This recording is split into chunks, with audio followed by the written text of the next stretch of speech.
ఇప్పుడు సరే అందరూ ముహూర్తాలు పెడుతుంటారు. ఏదేదో చేస్తున్నారు సరే అనుకుందాం. దివ్యమైన ముహూర్తం, అద్భుతమైన ముహూర్తం అసలిగ ఇంతకంటే బ్రహ్మ ముహూర్తం లేదంటే ఇది ఎన్నో సంవత్సరాల తర్వాత వచ్చిన గొప్ప ముహూర్తం అని చెప్పి కొన్ని పెడుతుంటారు. నిజంగా వాటికంత ప్రాధాన్యత ఉందా?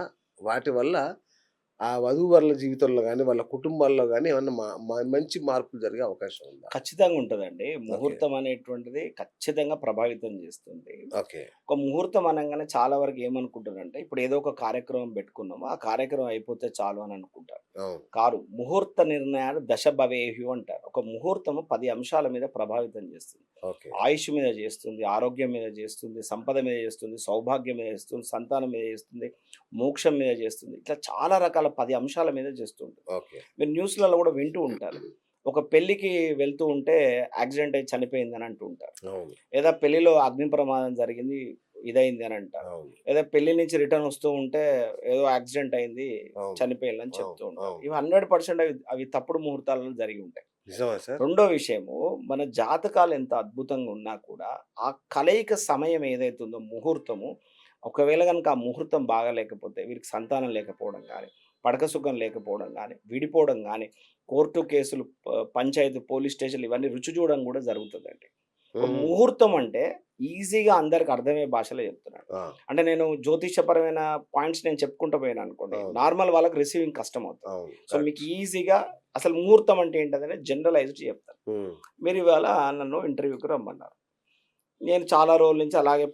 అవును. పోస్ట్ పోన్ చేస్తూ ఇగ ఫైనల్‌గా ఇవాళొచ్చాను నేను. శబరిలాగా ఆ! అయ్యాకొచ్చారు మీరా? ఇవాళొచ్చిన సమయంలో మన ఇద్దరి యొక్క టైమింగ్స్‌ని సెట్ చేసుకుంటేనే ఇది జరిగింది. అవును. ఓకేనా? కరెక్ట్. నా పాటికి నేనొచ్చేసి ఎక్కడున్నారు బీఎస్ గారు ఇంటర్వ్యూ చేద్దాము అన్నా కుదరదు. కుదరదు. మీ పాటికి మీరు అన్నీ రెడీ చేసుకొని శర్మ గారు వచ్చేయండి అంటే అంటే నాకు కూడా కుదరదు. కుదరదు. అవును. మీకు ఈజీగా అర్థమయ్యేటట్టు చెప్తున్నా. అందరికీ కూడా ఈ ఈ సందర్భంలో చెప్తున్నానండి. రైట్. ఒక ముహూర్తం అంటే ఏంటంటే, మనకి పాత సినిమాలలో అంటే శుభం కార్డ్ వేసేటప్పుడు పాత అవును. సినిమాలలో అవును.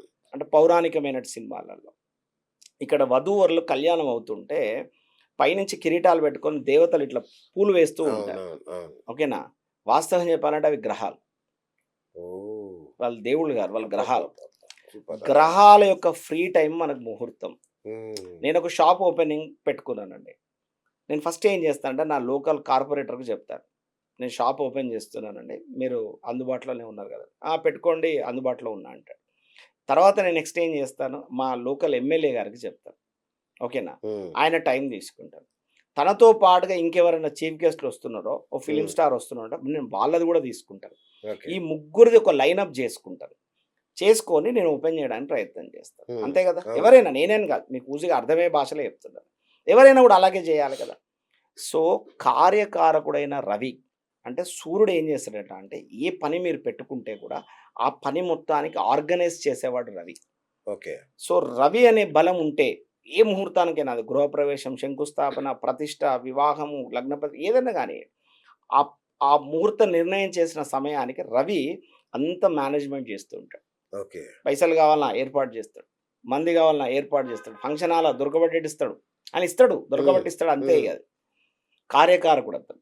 అదే విధంగా మనం ఏ పని చేసినా కూడా కోరుకునేది ఏంటిదో తెలుసా అండి? గౌరవ మర్యాదలు, వంశవృద్ధి కోరుకుంటాం. అవును. ఏది చేసినా కూడా. అంతే. అంతే. మీరు కరెక్ట్. బ్రహ్మాండంగా ఇల్లు కట్టుకున్నారంటే దేనికి కట్టుకున్నారండి? సుఖపడడానికి కట్టుకున్నారు. సుఖపడడానికి. అవును. ఇంకే దేనికి కట్టుకున్నారు? మీ గౌరవ మర్యాదలు పెరగడం కోసం కట్టుకున్నారు. అంతేగా. కొన్ని సార్లు ఉంటది. 2,00,00,000, 3,00,00,000 పెట్టి కార్లు కొంటారు. ఓకేనా? రథాలనుకోండి. అవును. రథాలను బట్టి ఆ రథాల్లో వెళ్ళేటువంటి వాడికి కూడా గౌరవ మర్యాదలు దొరుకుతాయి. అంతేగా. అవునా కాదా? అవును. పురాణాల్లో చెప్తారు కదా! ఈ రథం పలానా ఆహ్, నడిపిండు అని చెప్పి. అవును. అర్జునుడికి రథం అంటే ఎవరు? కృష్ణుడు నడిపాడు. కృష్ణుడు అలా నడిపాడు. నడపడం వల్లనే యోగ్యతొచ్చింది. రైట్. సో, అవును. అవునా కాదా? కరెక్ట్. Correct so, sir. గౌరవము, ప్రెస్టీజ్ అనుకోండి, సోషల్ స్టేటస్ అనుకోండి, వాటి పేర్లు ఏదైనా పెట్టుకోండి. రైట్. సో, అది కావాలి. రెండోదేముండాలి? పుత్ర సంతానం కావాలి. హ్మ్. మన వంశాన్ని ముందుకు తీసుకుపోయేటోడు కావాలి. అవును. సో, గురువు యోగ్యకారకుడు. సో, ఆ ముహూర్తానికి గురువు బావుండాలి. హ్మ్. ఓకేనా? అదే విధంగా సౌఖ్యకారకుడు. సంతోషం, సుఖంతోటుండాలి. ఓకే. శుక్రుడు బావుండాలి. ఈ వీటితో పాటుగా వేరే వాళ్ళు మనల్ని ఖరాబ్ చేయొద్దు. హ్మ్. అంటే ఏంటి? పాపగ్రహాలుంటాయి 2. ఒకటి కుజుడు, 2 శని. ఓకే. వీళ్ళిద్దరు మనల్ని ఇబ్బంది పెట్టొద్దు. ఓకే. వాళ్ళేమో కామ్‌గుండాలి. వీళ్ళేమో యాక్టివ్‌గుండాలి. రైట్. కరెక్ట్‌గా ఈజీగా అర్థమయ్యేటట్టు చెప్తున్నా మళ్ళొకసారి. ముహూర్తం అంటే వాళ్ళ ఫ్రీ టైమే మనకు ముహూర్తము. ఓకే. మనం ఇక్కడ పెళ్లి చేస్తూ ఉంటే పైనుంచి బృహస్పతి బ్రహ్మాండమైనటువంటి ఫ్రీ టైమ్‌లో ఉండి తను చాలా మంచి ఎంజాయ్ మూడ్‌లో ఉండి, తను చాలా హ్యాపీ మూడ్‌లో ఉండి మనల్ని బ్లెస్ చేస్తాడు. ఓకే. మన గ్రహ సమయాలని ఉంటాయండి. గ్రహ సమయాలు. హ్మ్. రామనాసుడు రాసాడు దీన్ని. మన రావణ బ్రహ్మ. ఓకే. ఆ! ఆయన ఆ! మహా గొప్ప జ్యోతిష్యుడు. ఓకే. ఇప్పుడు అవును. చాలా అవును. వరకు జ్యోతిష్యంలో ఉన్న ముఖ్యమైన సూత్రాలు రావణాసుడు రచించినవే. అబ్బా! ఒక రకంగా చెప్పాలంటే ప్రతి జ్యోతిష్యుడు కూడా రావణాసుడు ఒక ఆరాధ్య దైవమే. అవునా? దాంట్లో తప్పేం లేదు నేనొకటి అందులో. విన్నాను. ఆ! రామరావణ యుద్ధానికి ముహూర్తం గూడా రావణుడే పెట్టాడంట. రావణుడే పెట్టాడు. రాముడు ర పంపించాడంట రాముడు లక్ష్మణుడిని. పంపించాడు. రాముడు ఏం చేశాడంటే, ఎక్కడికో నేను మళ్ళా అయోధ్యకో, ఇంకెక్కడికో నేను దూతని పంపించి ముహూర్తం పెట్టించేంత సమయం నాకు లేదు. ఈ పక్షం రోజులలో యుద్ధానికి మనం సంసిద్ధం కావాలి. ఈ పక్షం రోజులలో ఏ రోజు యుద్ధం ప్రారంభించాలి, చెప్పేవారు లేరిక్కడ అంటే విభీషణుడు చెప్తాడు. అన్నయ్య గారు అద్భుతమైనటువంటివి పెడతారంటే నాకు గూడా తెలుసు. నేను గూడా విన్నాను రావణుడి గురించి. అద్భుతమైన జ్యోతిష పండితుడు.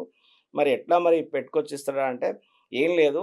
పొద్దున పూట శివపూజ చేసుకుంటాడు. శివపూజ చేసుకొని ఏంటిది అని అడుగుతాడు. అక్కడ ఎవరు, ఏంటిది అనేది ఎవ్వరిని కాదు అని అనడు. అప్పుడు ఈ జ్యోతిషపరమైనటువంటి విషయం ఏదున్నా గూడా చెప్పేస్తాడంటే, తను పూజ చేసి లేచే సమయానికి అక్కడ ఒక ఉత్తరం పెడతాడు.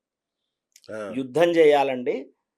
పలానా పేరు, పలానా నక్షత్రం, పలానా ఇది వివరాలు. యుద్ధం ప్రారంభం చేయాలండి. దిగ్విజయంగా యుద్ధంలో గెలవాలండి అని రాసిస్తాడు. ఓకే. ఓకేనా?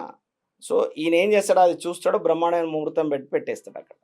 మళ్ళీ ఈ ముహూర్తాన్ని తీసుకెళ్ళి ఆ దూత అక్కడ ఇచ్చేస్తాడు.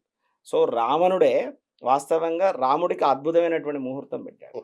ముహూర్తం ఆయన చావుకి ఆయనే ముహూర్తం అంటే ఆయన పెట్టుకున్నాడు. చావు అనేది ఆయనకు తెలియదు ఆ విషయం. అబ్బా! ఆ ఆ! విషయం ఆయనకు తెలియదు వాస్తవంగా. ఓకే. సో, వాస్తవంగా గూడా ముహూర్తం అంత గొప్పదండి. అబ్బా! సో, సమయాలని ఉంటాయండి. ఒక ముహూర్తం గనుక బ్రహ్మాండంగా ఉంది అని అంటే, కాలిక్యులేషన్స్‌లో ఈజీ అవ్వడం కోసం ముహూర్తాన్ని తీసుకొచ్చారు రెక్నర్‌లో. యాక్చువల్‌గా అయితే ఏం చేయాలంటే, నిర్ణయం చేసినప్పుడు గ్రహ సమయాలు కట్టాలి. ఓకే. మనం ఇక్కడ ఏం పనులు చేసుకుంటామో పైన గ్రహాలు కూడా అవే పనులు చేస్తాయి. హ్మ్. పనులు తోముకుంటాయి, స్నానం చేస్తాయి, పడుకుంటాయి, ఏమైనా తాగుతూ ఉంటాయి, డ్రెస్అప్ అయితూ ఉంటారు, డాన్స్ చేస్తూ ఉంటారు, సంగీతం వింటూ ఉంటారు, హోమం చేస్తుంటారు, పూజ చేస్తూ ఉంటారు. మనం ఇక్కడ ఎట్లా పనులైతే నిత్య జీవనంలో ఉంటారో పైన గ్రహాలు కూడా అలాగే ఉంటాయి. హ్మ్. మన జాతకంలో ఉన్నటువంటి అవస్థలను బట్టి అవి మనకు ఫలితాన్నిస్తాయని చెప్పేసి రావణుడు రచించినటువంటి జ్యోతిష్యంలో ఉంటుంది. ఓహ్! సో, ముహూర్త విషయంలో ఏంటంటే ఈజీగా అర్థమయ్యేటట్టు పెట్టారు మనకి. ఇప్పుడు ఉదాహరణకు భృక్షట్క దోషం అంటారు. వివాహం చేసేటప్పుడట 6 ఇంట శుక్రుడు ఉండకూడదని చెప్తారు. 8లో కుజుడు ఉండకూడదని చెప్తారు ఓకే. జనరల్. ఎందుకు ఉండకూడదని గనుక మీరు సమయాలు కట్టండి. ఆ సమయంలో వాళ్ళు నెగెటివ్‌లో ఉంటారు. అచ్చచ్చా! సో, కాబట్టి వాళ్ళు చికాకు మీద, కోపం మీద ఉంటే మనం వాళ్ళని కదిలియడం ఎందుకు? ఓకే. ఏం ఓకే. లేదు అందులో. కదిలియడం ఎందుకు? వాళ్ళు తిడతారు అనవసరంగా మనల్ని. అవసరమా?